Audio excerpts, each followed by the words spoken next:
अभिमन्यु की शादी को 5 साल हो चुके थे, लेकिन अभी तक उनका कोई बच्चा नहीं हुआ था। इसकी वजह से शीतल और अभिमन्यु परेशान रहते थे, लेकिन उन दोनों से ज्यादा परेशान थी शीतल की सास, यानी अभिमन्यु की माँ जानकी देवी। जानकी देवी चाहती थी कि जल्दी से जल्दी उनकी गोद में पोता या पोती आ जाए, और इसीलिए वो अपनी बहू शीतल को लेकर एक दिन हॉस्पिटल पहुंची। डॉक्टर मैडम, जरा ठीक से चेक करके बताइए ना, कई बड़े बड़े डॉक्टर को दिखाया है, लेकिन मेरी बहू माँ ही नहीं बन पाती। मैंने शीतल को बहुत अच्छे से चेकअप किया है।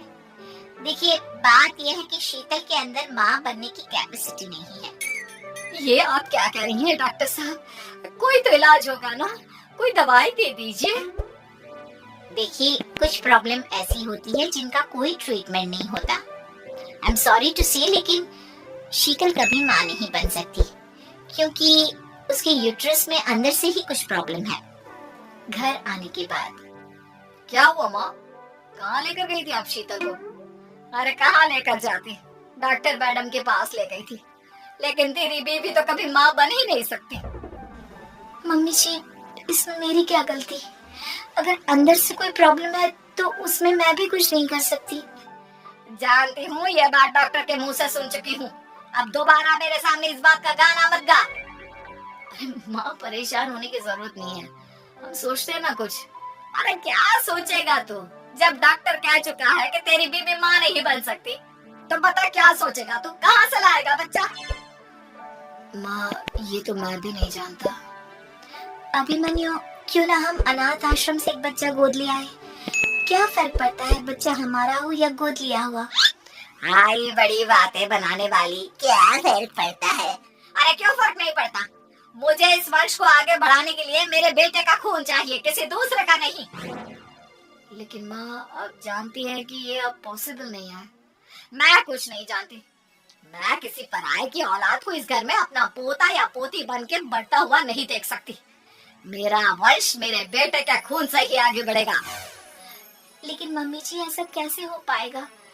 आप अच्छी तरह जानती है ना, मेरा और अभिमन्यु का बच्चा नहीं हो सकता। तो मैं अपने बेटे की दूसरी शादी करवाऊंगी, और अपनी दूसरी बीवी से ये मुझे बच्चा पैदा करके देगा। ये आप क्या कह रही हैं माँ? मैं किसी और से शादी नहीं करने वाला। मेरे रहते हुए आप अभिमन्यु की शादी किसी और से करवाएंगी मम्मी जी? आप ऐसा कैसे कर सकती हैं? तू बस देखती जा बहू, मैं ऐसा कैसे कर सकती हूँ। कुछ दिनों के बाद, अभिमन्यु, मैंने तेरे लिए लड़की ढूंढ ली है। माँ, मैं आपको कितनी बार समझाऊं, मुझे किसी से शादी नहीं करनी है। पहले मेरी बात सुन, ये जो चमेली है ना, हमारे घर में काम करने आती है, वो तुझसे शादी करने के लिए तैयार है। मम्मी जी, आप अभिमन्यु की शादी एक नौकरानी के साथ करवाएंगी? वो इसलिए क्योंकि चमेली दिखने में बहुत खूबसूरत है, बच्चा भी सुंदर ही होगा। मम्मी जी, लेकिन एक बच्चे के लिए अपने बेटे की शादी नौकरानी के साथ करवाना, क्या ये सही है?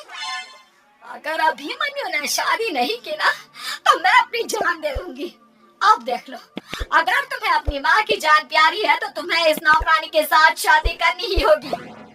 इस तरह जानकी देवी अपने बेटे अभिमन्यु की शादी नौकरानी चमेली के साथ करवा देती है। कुछ दिनों के बाद, नौकरानी से मालकिन बनके तो मजा आ गया, अब तो मैं इस घर की मालकिन हूँ।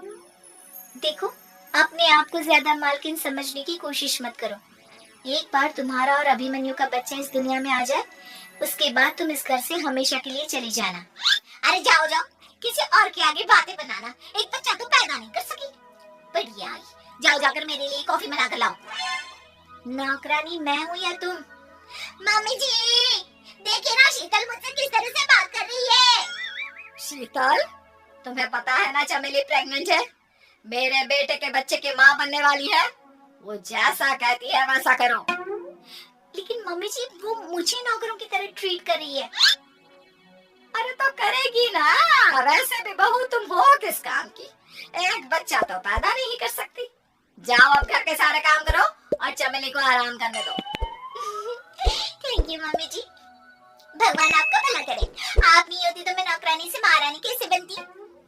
देखो, तुम्हें जो चाहिए सब मिलेगा, खूब खाओ पियो, मजे की जिंदगी जियो।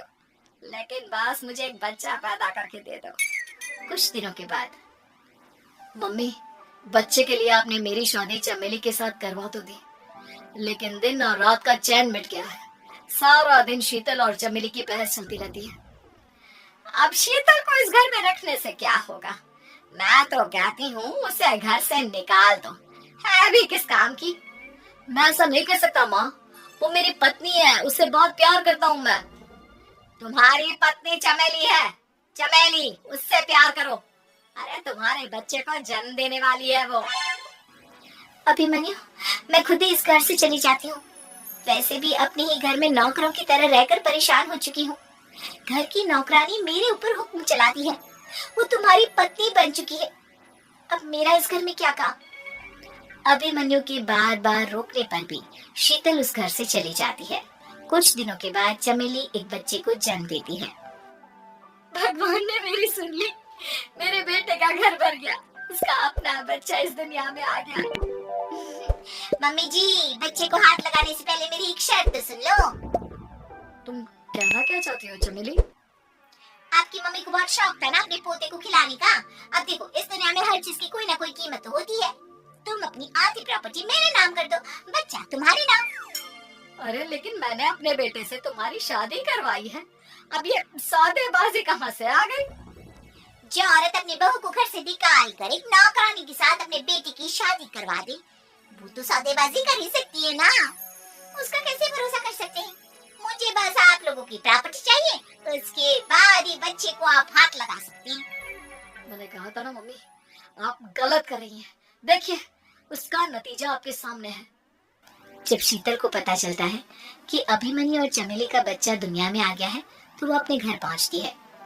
अभिमन्यु, कहाँ है आपका बच्चा? क्या मैं उसे देख सकती हूँ? कुछ भी मत पूछो शीतल, माँ की हुई एक गलती हम लोगों पर भारी पड़ रही है।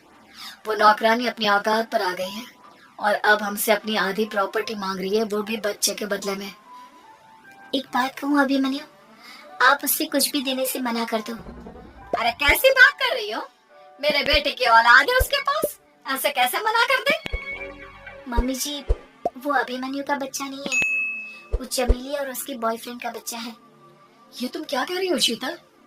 ये देखिए वीडियो, चमेली और उसका बॉयफ्रेंड आपस में बातें कर रहे हैं कि उन दोनों ने मिलकर आपको बेवकूफ बनाया है और अब इस बच्चे के बदले आपसे प्रॉपर्टी भी हड़प लेंगे।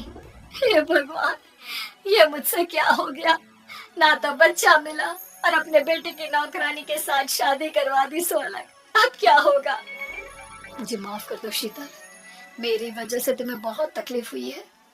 अभिमन्यु, मैंने कहा ना, उस नौकरानी को उसके बच्चे सहित इस घर से बाहर निकाल दो। लगता है मेरे अभिमन्यु का बाप बनने का सपना अधूरा ही रह जाएगा। अभिमन्यु, अपनी मम्मी से कहो कि परेशान ना हो। आपको याद है एक बार हम एक IVF सेंटर गए थे, मैंने फिर से वहां जाकर बात की थी और आपको पता है इस बार मैं प्रेग्नेंट हूँ, क्योंकि हमने वहां पर प्रोसीजर करवाया था जिसकी वजह से मैं प्रेग्नेंट हो गई थी और इस बात का पता मुझे बस कुछ महीने पहले ही लगा है। हमारा बच्चा इस दुनिया में आने वाला है अभिमन्यु। मुझे माफ कर दो शीतल बहू, मुझसे बहुत बड़ी गलती हो गई। कोई बात नहीं माँ, लेकिन अब हमें उस धोखेबाज नौकरानी को इस घर से बाहर निकालना है और इस घर की मालकिन को वापस घर लाना है, वो भी अपने बच्चे के साथ।